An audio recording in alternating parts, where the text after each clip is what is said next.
Welcome back to this channel. My name is FREDRANGER and I hope you are doing good. In today's video, I want to do a quick unboxing of the brand new Fujifilm GFX100RF. This is the latest in the GFX series from Fujifilm that sports a 102 megapixel sensor. It does have a leaf shutter and a fixed lens.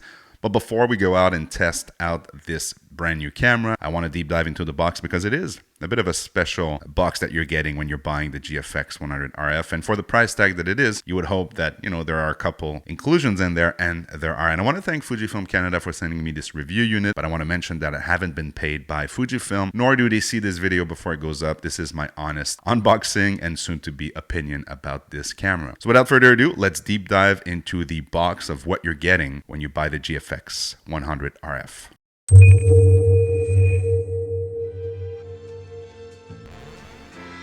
So let's start by opening up the box. This is a pretty standard Fujifilm box with the paperwork that comes with it. And let's actually see what's inside that magnificent box. So let's start with the accessories. So you're getting a very nice square type of lens hood because, this is such a rangefinder style camera and a street photography camera. So you gotta have your square hood, and it is a metal square hood.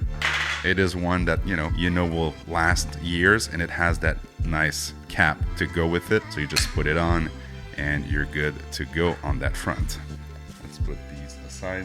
What else? We have what seems to be an adapter. I'm guessing this will be to actually install the lens hood once we're ready to do that.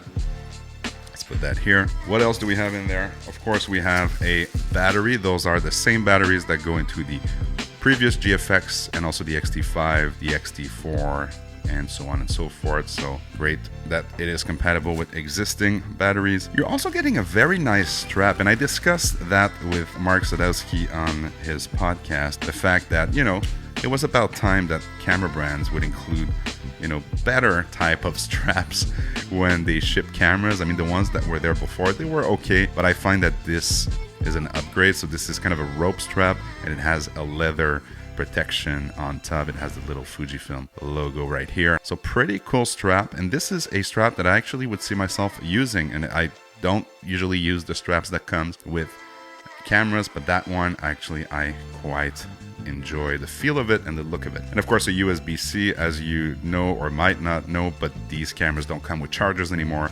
What they come with is a USB-C to USB-C wire, so you can charge the camera with a power brick. And the main event, let's see the actual camera itself. Let's put the box aside.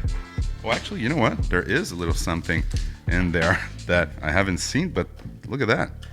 There is a filter that's included in the box. That's pretty cool. I guess it's also to make the camera weather sealed. If you remember, the X100 needs or requires a filter to be fully weather sealed, and I'm guessing it's the same for the GFX100RF. This is a nice UV Fujifilm made in Japan filter. So I guess we'll be able to put that on top to make it fully weather sealed. But let's go to the main event. This is the GFX100RF. What does it look like? Whoa, that was big fail on my part. It was the lens cap, but I can confirm that the lens cap is metal, as you heard. And it actually is very nice. It has a nice grip on it, so it actually feels better than the ones that come with the Fujifilm X100 series. Metal, really like it. Wow, this camera feels sturdy.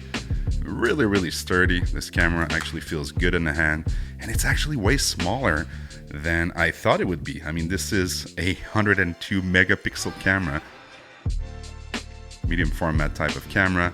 It has a very, very nice dial here where you can select your ratio. It goes from 5:4 to 7:6 to 1:1, 3:4, 17:6.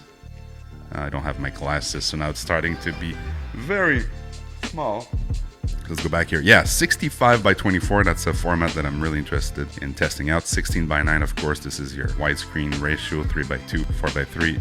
And there's a C mode, so I guess this is a custom mode. So I guess you can program your preferred ratio in there. That's pretty cool. In 5x4. It's very popular on Instagram, as you know. This is an f4 lens, and a lot of people were a bit, deceived by that. They wanted to have a 2.8 or a 2, but you know what? If you want to keep the form factor a bit on the smaller side, well, I guess there was some compromise to be made there. The back of the camera, it's pretty slick, it's pretty clean. I mean, you've got here your menu button, display back, the play button, and the drive, and a DEL button. The wheels here, there's a wheel in front with actually, interestingly, two buttons, one under it and one that turns the camera on and off. So that's very interesting. I'm going to be testing that. There's the button in front that you can assign, of course, and there's a lever in front of it. Also a little light meter right here. This is not a flash, of course, and you have your exposure compensation dial on top, pretty standard, your ISO and shutter speed dial on top, and a selector for the mode, for the drive, or sorry, for the focus, single, continuous, and manual, right there on the top, and that wheel that I talked about. This is a tilt screen type of form of camera, so you've got your tilting screen right there. It tilts like that. It tilts down a bit. It doesn't tilt on the side like the XT cameras or the XT5 cameras. In terms of connections, we've got your USB port. We've got a HDMI. This is a micro or a micro HDMI actually. You've got your mic jack and you've got your headphone jack. And in terms of cards, you actually have two SD cards, so that's an interesting choice. I thought they would put a CF card in there to make it faster because it's such a huge file that you're getting in the GFX, but I guess they went with smaller form factor, and I would recommend putting V90 at least in there to make sure that you're getting maximum speed. The nice joystick that I come to appreciate over time, and an AEL and AEF button that I would reassign to being back button focused.